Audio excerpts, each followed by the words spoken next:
Hi, I'm Michael Burke, and this is Money Talks.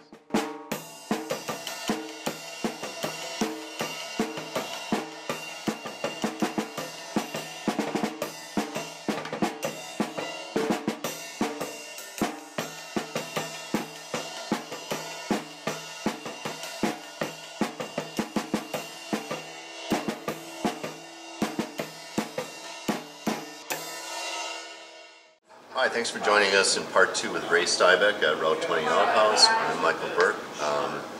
Last time we talked about Route 20 Outhouse itself, and we touched on the fact that you're opening a new restaurant right down the street, Route 20 Chicken and Waffles. By the way, you didn't mention the decor you're bringing to it. Why don't you just briefly mention that? What we're doing is, people that remember Captain's Cove is obviously about fish. They had a shark and stuff in there.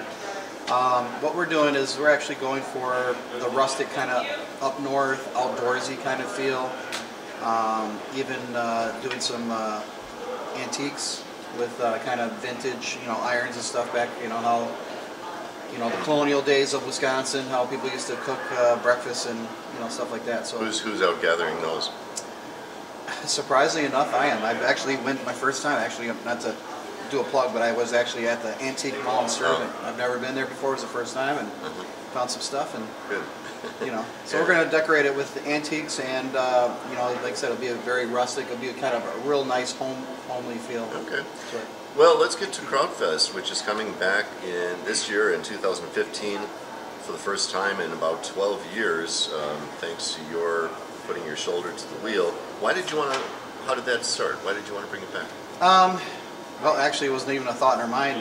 We've done a couple outdoor concerts here behind us in the field, and then we were approached by the Caledonia Mount Pleasant Joint Park Commission.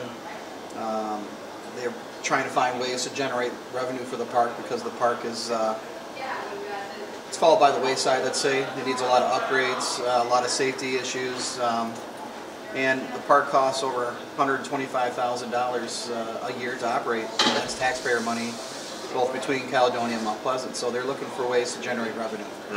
And one of the big revenue generators were Kraut Fest in its day, but that actually was for the Franksville Men's Business Association back in the day. When is that who did that? That's who put it on the Kraut Fest originally. I never knew that. So they asked. I used to go to Kraut Fest when I was a kid, a teenager, and placed third in the Kraut Fest. Congratulations! You're welcome to try again. I made it. So you still have some skill. But how many days was it then? Because this year it's going to be June 18th through 21st, a Thursday through a Sunday. What was it back in the day? It was only 2 days? 2 days. Yeah. Okay. Saturday, Sunday. Okay. We're making it 4 days this year. So that was your idea, I assume. Yeah. Well, we figured if we're going to do it, let's do it in a big way. So, anyways, the park asked us to do it. We said okay. So we're bringing it back, and we're like, well, if we're going to bring it back, it's been gone for 12 years, and I went to Kraut Fest too when I was a kid. And it was all about the crowd and everybody. There's some tents around the ball diamond, and some churches and all kinds of different organizations were there, and they serving out of crock pots and stuff like that. And I said, if we're going to do this, we need to bring it back in a big way. And then we started thinking about all the festivals, all the fun things in Racine County that aren't there anymore. A big one is Harbor Fest. We used to have downtown. That was really geared towards music. That probably music. disappeared at about the same era, didn't it? I think, pretty close, I want to say. Yeah. Because they would get hit hard by weather. We were doing stories galore about the atrocious weather that would just rain them out. These big bands. Same thing happened with Summerfest the last couple of years too, with fog and the weather. You're right by the lake. It's as beautiful as it is. You have to always contend with that possibility of the weather effect. So, bringing back Kraut Fest, we're like, let's combine some great things, some festivals that have were popular in the day. So in your mind, this is more than just bringing back Kraut Fest. This is like taking Harbor Fest and putting them together, huh? This is like taking Harbor Fest, Kraut Fest, and any other fest you can think of. And this is kind of, I'm 40 years old now. This is kind of bringing things that we remember when we were younger and kids that we enjoyed in Racine County, and trying to bring some fun things back, because so many things just, Salmon-a-Rama, we're not going to have a fishing contest or anything, but so many things have gone by the wayside, and it's time to try to bring stuff back. Let's try to bring people back in Racine County, bring people from around the area, try to bring our communities together, and I think this is how we're going to do it, and this is how we're building it. So music will be a big part of this. How many huge. stages and how many bands are you going to have? There's going to be 2 stages. There's going to be the stage that's going to be in the general area that'll be throughout the entire event, 4 days. And then we'll have a main stage area where we're going to have all our big national acts that are coming in. We'll play on, and that will be at night on Thursday, Friday, and Saturday night. So 3 nights on the main stage, and those will be national headliners. Now, obviously, that's going to be a covered stage, right? Or are they both? They're both covered stages. Okay. Yeah. Okay. Both covered stages. How many bands did you say? We got about 40 bands. Wow. So we're kind of almost built this like a mini Summerfest. You know, something unlike even Harbor Fest, when in its day never had this many bands, even though they had 2 stages. Not quite like this. So you'll mostly feature local bands and acts on what we call the general stage, and then regional, or what are some of the bands you're bringing? Yeah, we'll have some regional bands. We've got bands coming from all over Wisconsin, up Oshkosh, Madison, down in Illinois, Chicago. So those are going to be playing throughout the entire festival.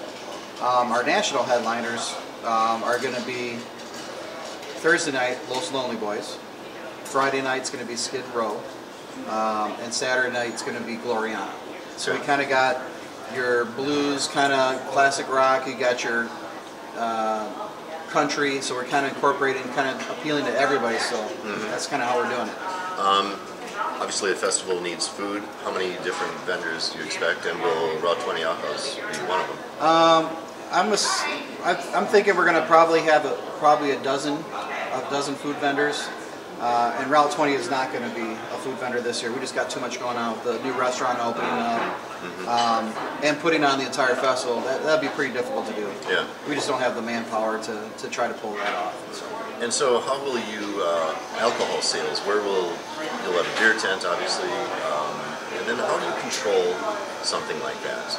With people milling about, buying a beer and walking around the grounds, I presume. Something unique that we're doing this year, unlike any other festival, is we are actually going to have hard liquor, or intoxicating liquor.